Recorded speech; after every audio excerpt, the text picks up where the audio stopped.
ఏపీలోని పేదలపై చంద్రబాబు సర్కార్ మరోసారి విద్యుత్ ఛార్జీల భారం మోపిందని మాజీ డిప్యూటీ సీఎం పుష్ప శ్రీవాణి విమర్శించారు. బాబు షూరిటీ, బాదుడి గ్యారంటీ అనే రకంగా పాలన సాగుతుందని మండిపడ్డారు.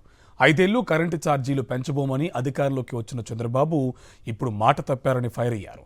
నిత్యావసర వస్తువులు, ఇసుక, మద్యం రేట్లు అన్నీ పెంచేశారని ధ్వజమెత్తారు.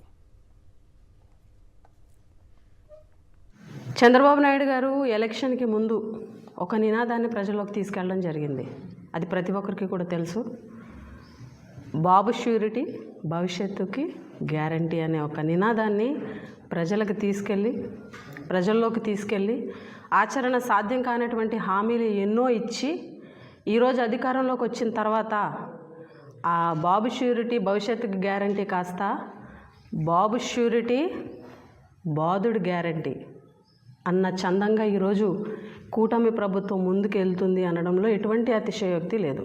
జనవరి నుంచి ఆంధ్ర రాష్ట్రంలో ఉన్నటువంటి సామాన్య ప్రజలకి యూనిట్కి వచ్చి ₹2.19 ఎక్స్ట్రా ఈ ప్రభుత్వం వసూలు చేయబోతుంది.